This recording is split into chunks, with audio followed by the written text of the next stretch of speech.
Hey everybody, what's going on? I'm going to demonstrate part of what the lesson is through this quick preview.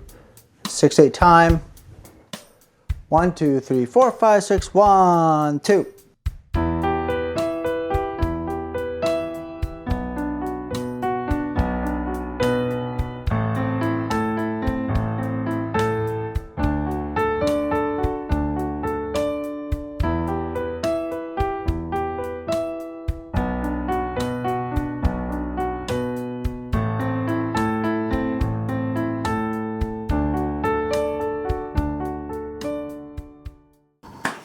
What's going on everybody? So today I have a chord progression for you and we're going to focus on a few things. One of them, we're going to get a warm-up in and work on arpeggiate chords, really basic, and then we're going to stretch out the fingers and get to the octave. Also, I'm going to talk about common tones and how you can apply chord tones to one chord to the next in a sequential pattern or find similar notes in a chord. Mainly we're going to get playing, and there's 5 exercise that you can do. The first 2 are warm-ups. Between each exercise, I'm going to go ahead and have a count off so you can get ready to go. And as always, if you like, I have a PDF that you can go ahead and download if you choose. Also, I'll have the notes on the screen this time. And by the way, if you think you're going to get value out of this video and you want more of this, and you want to get playing and reading, then definitely consider subscribing so you don't miss out for future videos. Let's begin with some basic chord instruction and then we're going to go through the exercises. Alright, so let's get started. E minor, we're using this chord, and I'm going to play them blocked first and show you the hand shapes. And then we're going to go to B minor, and we're not using inversion magic. We're going to go down here. But why, Jim? Because you want to get comfortable moving your hands around the keyboard at times. It will be necessary to go ahead and play in different blocks. So after B minor, we have A minor, and then D major. So it's 4 chords, and there is 6/8 time, not a big deal. I'll show you the rhythm pattern. It's for every 2 bars, it's 1 chord. So it will sound like this. Here's the warm-up one. 1, 2, 4, 1, 4, 1, 2, 3, 4, 5, 6, 4, 5, 6, 1, 2, 3, 4, 5, 6.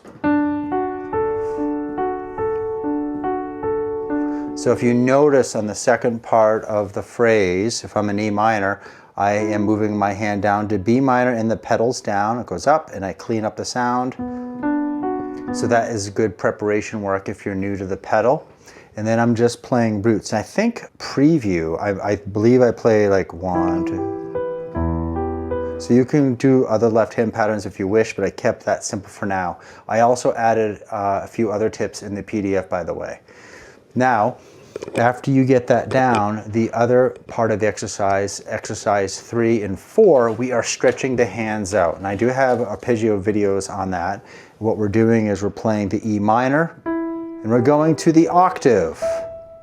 Notice when I'm playing, I'm bringing that hand out. We want to make sure hand and wrist is aligned with the elbow so we don't do awkward twisting. Oh, I forgot to mention, just a quick tip. Sometimes when students are just playing a basic triad like this, they're thinking this movement. I encourage more of a fluid motion. Not just me, but many of us. We're going to have that motion of kind of circular. If that's too tricky, just avoid pressing from here. Think about that phrase that I've used lots. Arm weight. After you play exercise 3, which I demonstrated, you do that to B minor, and the pattern is the same. And then A minor. And then back to D minor. And each exercise you will repeat.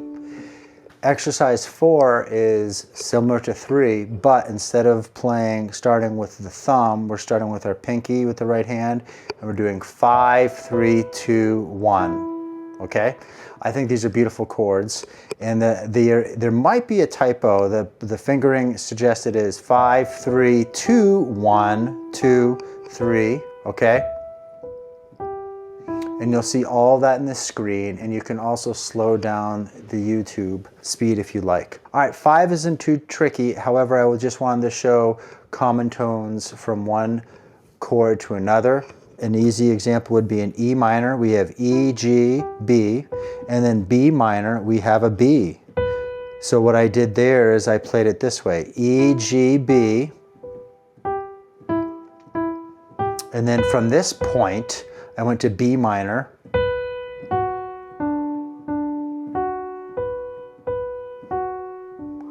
and then I did, thinking the pattern going down, A minor.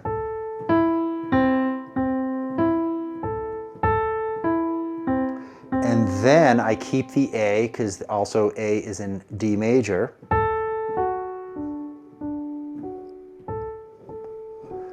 So we'll get more into common tones later on in this channel. Just be aware that the reason sometimes I use inversions the way I do because it's smooth voice leading, and that's something that will pay off no matter what kind of music you're into. I hope this helps. Enjoy the exercises. If you like, reach out if you have any questions. Have fun.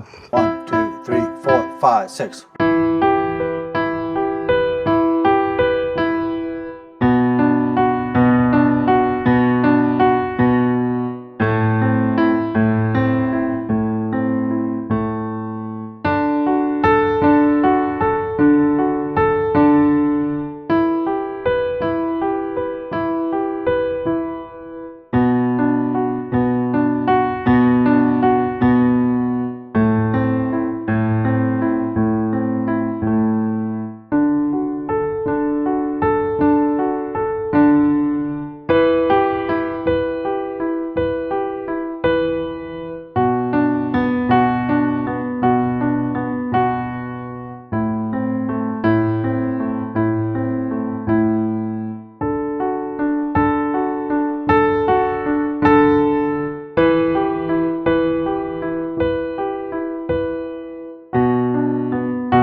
4, 5, 6. 1, 2, 3. 1, 2, 3.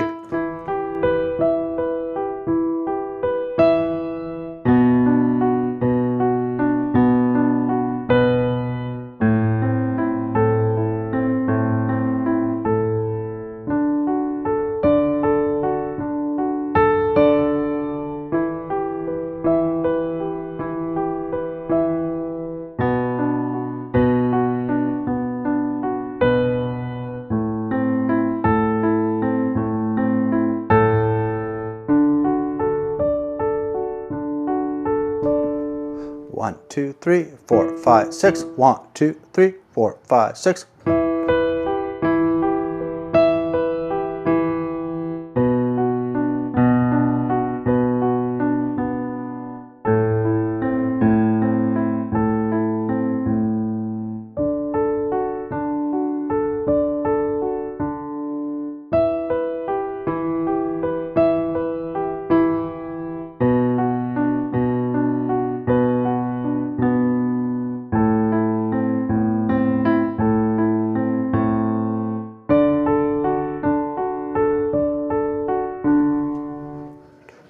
Four, 5. 1, 2, 3. 1, 2, 3.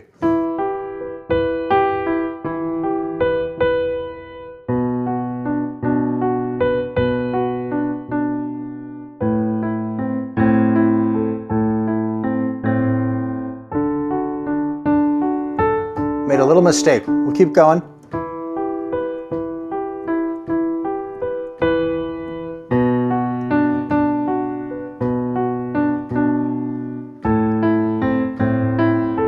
There it is.